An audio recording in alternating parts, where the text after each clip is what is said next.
Hey guys, today I am filming a first impression and follow-up on the Urban Decay All-Nighter Foundation. So first impression and follow-up is going to be the new way that I review all foundations. It is combining a first impression and a review, and I think that will be helpful for you guys. I did do one a couple weeks ago on the Hourglass Vanish Stick Foundation. I'll have that video linked up here. To explain to you how it's going to work, I'm going to be testing out this foundation for the first time today. I'm going to be using a sponge to apply the product on one side of my face, a brush to apply it on the other side of my face. I will not be using any primers. I'm going to be using a loose translucent powder to set my face, but it will not mattify me or give me any coverage, and then I will just be checking in throughout the day. Then I'm going to wear the same foundation the next day for my follow-up, and I will be inserting that foundation into my normal everyday routine. That way I can see how it actually works for me on an everyday basis. So that means I'll be then using that foundation with a mattifying and pore filling primer. I will also be using a colored mattifying face powder to set it, and I will be blotting and powdering throughout the day. So more info about this foundation. The Urban Decay All-Nighter Foundation retails for $40. You can purchase this from Sephora, Ulta, Nordstrom, Belk, several retailers. This comes in 24 shades from very fair to very deep. I will have all of the shades with their descriptions listed down below. This foundation comes in 4 different undertones. Any foundation ending in 0.0 is going to have a warm undertone. A foundation ending in 0.5 will have a pink undertone. Foundations ending in a 0.25 will have a neutral undertone, and foundations ending in a 0.75 will have a golden undertone. So the Naked Skin foundation has warm undertones and it has cool undertones. So I did really like that for the all-nighter they added a neutral and golden undertones. The golden undertones really only show up in the deeper shades in the range, and for the neutral undertone there's one, 3.25. So I think it's kind of strange it only added one neutral undertone, but nevertheless I do like that they added more undertones. So this is what the box looks like. It comes in their really lovely gunmetal packaging that a lot of Urban Decay products come in these days. I purchased mine in the shade 1.0. It is the second lightest shade in the range, but it is the lightest shade with warm undertones. This is what the actual foundation bottle looks like. Again, it is the lovely Urban Decay gunmetal, and I love this little shattered packaging here. It reminds me of some of their Vice palettes, and through here you can see the actual color of your foundation, which is really helpful. And on the bottom again you have a sticker with the shade name 1.0 for myself. I absolutely love the way this bottle looks. I think it is so cool and edgy, but it's also sleek in a way. So the claims for this foundation are on the Sephora website and also on the box, and I have to say that it says different things. It's really just like the description that's different, so I'm just going to read it to you off the box. The ultimate foundation for a flawless looking complexion. This waterproof formula provides complete coverage that lasts all day or all night with a modern matte finish that never looks overdone. Achieve a blown out effect you never thought was possible for skin that looks amazing and stays that way. Perfect for all night affairs and other scandalous activities. This revolutionary formula is also comfortable enough to wear every day. We loaded this full coverage foundation with such an insane amount of pigment that a little goes a long way, and there's no need to build your coverage to apply multiple layers. We'll see about that. Light diffusing pigments blur flaws for beautifully perfected skin, while high-tech ingredients mattify and absorb oil to reduce the appearance of shine. Choose from a wide range of meticulously collaborated shades for your most perfected complexion. Shake well, then buff on with one of our Urban Decay Pro Foundation brushes. So this does achieve full coverage in one layer, and it says it has ingredients that are going to absorb oil. That sounds promising to me. To give you guys some background on my skin, I do have extremely oily skin. I have large pores and I have a lot of redness on my cheeks. I am also very fair with a strong yellow undertone. So all those things together make it really hard to find the perfect foundation for me. I found that there are similar claims for the Kat Von D Lock-It Tattoo foundation as the Urban Decay All-Nighter, and I want to see how these compare. The Kat Von D gives really fantastic coverage, but it feels super duper thick. So I'm hoping I can get the same coverage out of the Urban Decay, but that it will feel a little bit more lightweight and not so heavy on the skin. I'm sure you guys have already seen a ton of reviews on this foundation like I have, and that's why I'm pretty apprehensive to try this out, because the reviews have been so mixed. next. So when it comes to choosing your shade, from what I've heard, I would recommend choosing the shade that you are in the Naked Skin foundation. Once you squirt out some of the product, apply it on your face, it's probably going to look lighter than your shade in the Naked Skin, but do not worry, it is still the right shade for you, because once it dries down, it does oxidize to the correct shade that you would be in the Naked Skin. That's what I've heard, so I hope that's true. I've never tried the original Naked Skin foundation. This shade sounds like it will work well for me, so my hopes and my prayers are that it will look light on my skin originally, and then once it oxidizes, it will match me. I have very oily skin, so products oxidize on me a lot faster and more often than they do on normal people or dry skin people. Because of my oils breaking through, it causes the foundation to oxidize. So now I'm going to just get into the application. I'm going to apply this side with a sponge and this side with a brush. It does have a pump, which I absolutely love. It just makes it really easy to apply. There's about 2 pumps of product. That's probably more than I needed. And I am just going to dot this all over my skin. Oh, it looks good so far. I'm so happy. I'm so happy. Okay. So now that I have dotted the foundation on the left side of my face, I'm going to blend it out with my Real Techniques Mirror Complexion Sponge. And we'll see how well this blends it out and what the coverage looks like.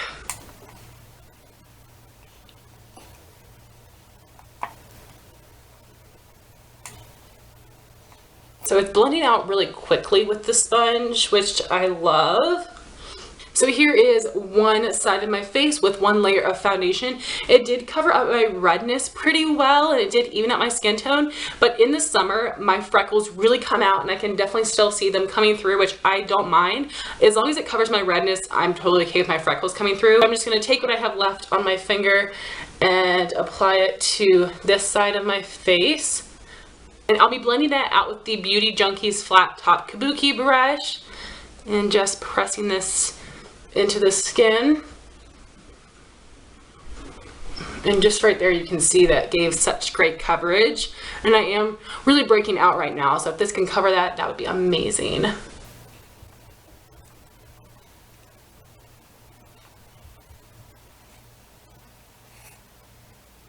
So now I have one layer all over my skin. This side I apply with the sponge, and this side I apply with a brush.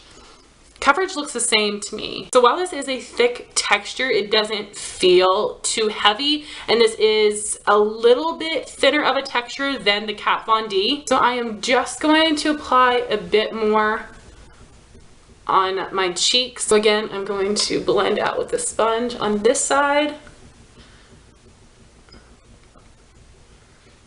And yeah, the coverage was definitely buildable. And it just blends out so easily with the sponge. For my Kat Von D Lucky Tattoo foundation, I feel like the texture is too thick for me to blend with the sponge. I feel like it doesn't work. So with the Kat Von D, I have to use a brush.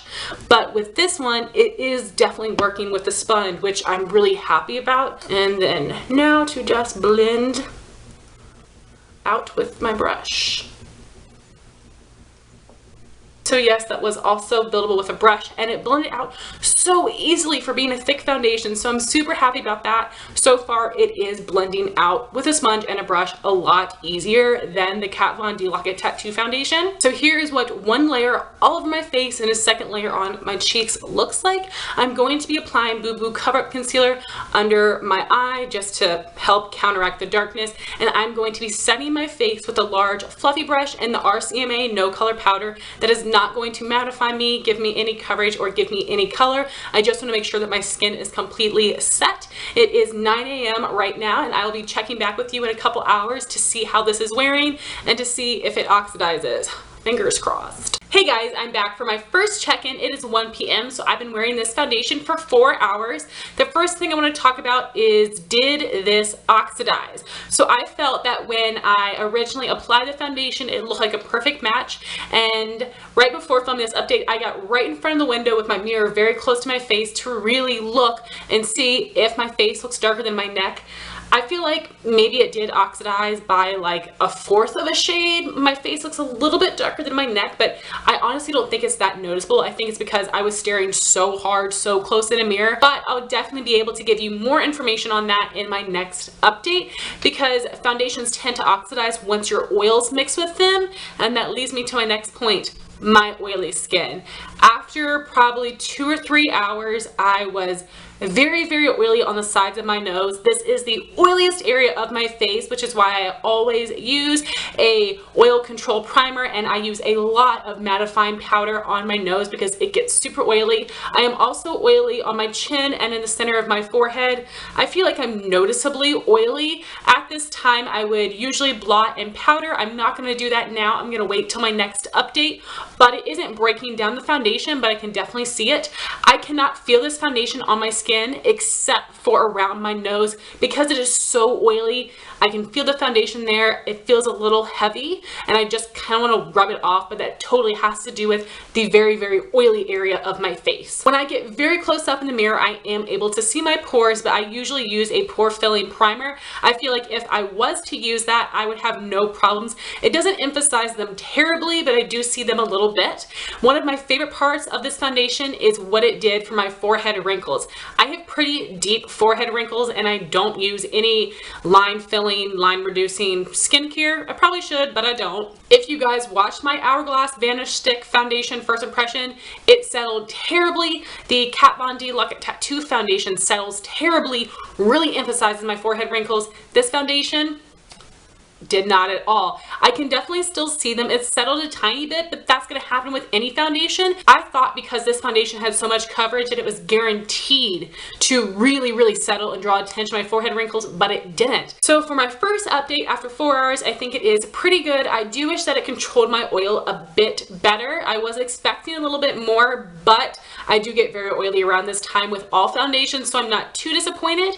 I'm very excited to see how this looks color-wise and oily-wise by my next update. So I'll see you guys in another 4 hours. Hey guys, I'm back for my next check-in. It is 6 p.m. so I've been wearing this foundation for a total of 8 hours. I'm oily. I am so freaking greasy. You can absolutely see right here on the sides of my cheeks, on the sides of my nose, my chin, my forehead. Girlfriend, I am just glistening, but not in a cute way. So real quick, we're just gonna blot this because it's driving me insane.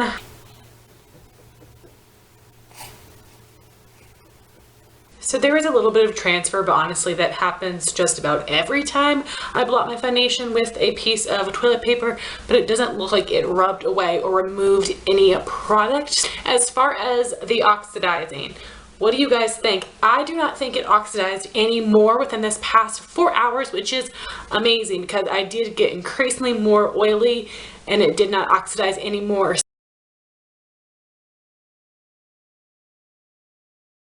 Hey guys, today I am back to film the follow-up of the Urban Decay All-Nighter Foundation. Today I'm going to be putting this foundation into my everyday routine so I'll really be able to see how well this will work for me. So first I'm going to start by priming. I'm going to use the Lorac Perfection Mattifying Primer all over and the Smashbox Photo Finish Pore Minimizing Primer just on my large pores. So starting with the Lorac Primer, this one has a silicone consistency that just helps foundations to really glide on the skin even easier.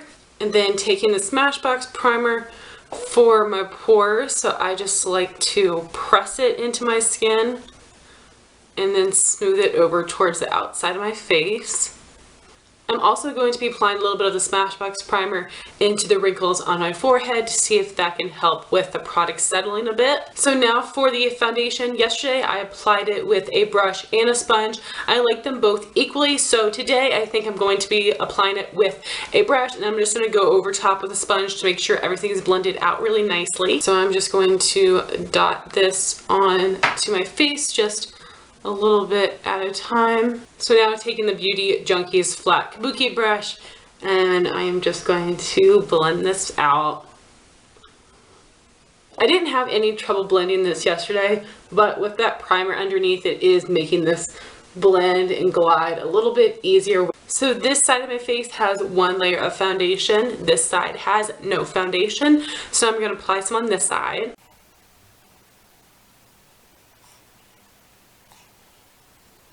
Then I'm going to go over top with my Real Techniques Miracle Complexion Sponge just to make sure that everything is blended nicely. It appears to be, but can't be too sure.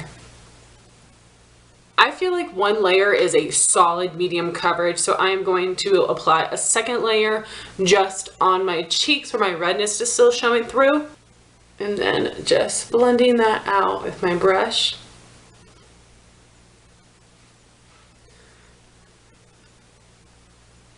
And that definitely was buildable. So if I was to apply 2 layers of foundation on my entire face, it would be bulletproof full coverage, but I don't think that's necessary for me. I'm totally cool with just applying 1 layer overall and a second layer on my cheeks, and it actually covered up my blemishes really well. I can see them a little bit, but I'm not going to use any additional concealer to cover them up. I think they look just fine. I can still see my freckles, which I love. So I just applied my under eye concealer in powder, and now I'm going to do my little forehead wrinkle reducing trick. I'm just going to speed through this part, but if you would like a full in-depth video on it, let me know. I'm not sure if this would work for everyone, but this is something that works for me. Like I said yesterday, this didn't settle too much, but it did settle a little bit, so I'm going to see if my little trick will help it to look even more perfected and hidden.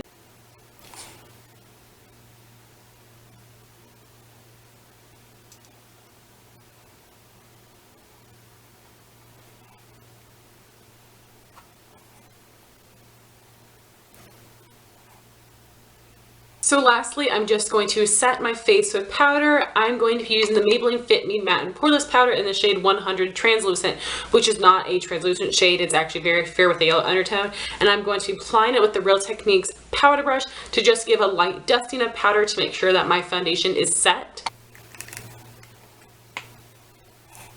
Those are all the steps that I use in my everyday routine. I'm going to check back with you guys in 6 hours to let you know how these little changes have helped this foundation today, and I'm also going to give you my final thoughts. Hey guys, I am back for my update. I've had this foundation on for 6 hours. I applied it at 8 a.m. It is now 2 p.m.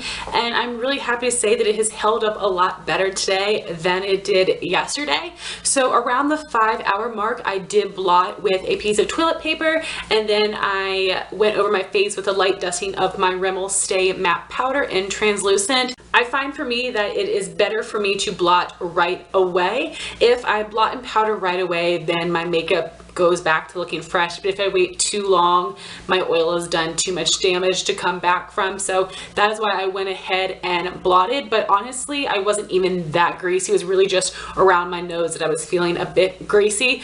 It held up so much better than yesterday. I really do believe because of my mattifying primer and powder, it helped keep me matte for so much longer. Also, I don't think it oxidized at all today. What do you guys think? I feel like my face matches my body perfectly, which is amazing. So maybe because I applied my under eye concealer and my face powder and everything, it made it at least look like it didn't oxidize on me. So really happy about that. I'm absolutely loving this foundation. I am so relieved because you guys know I was really apprehensive about it.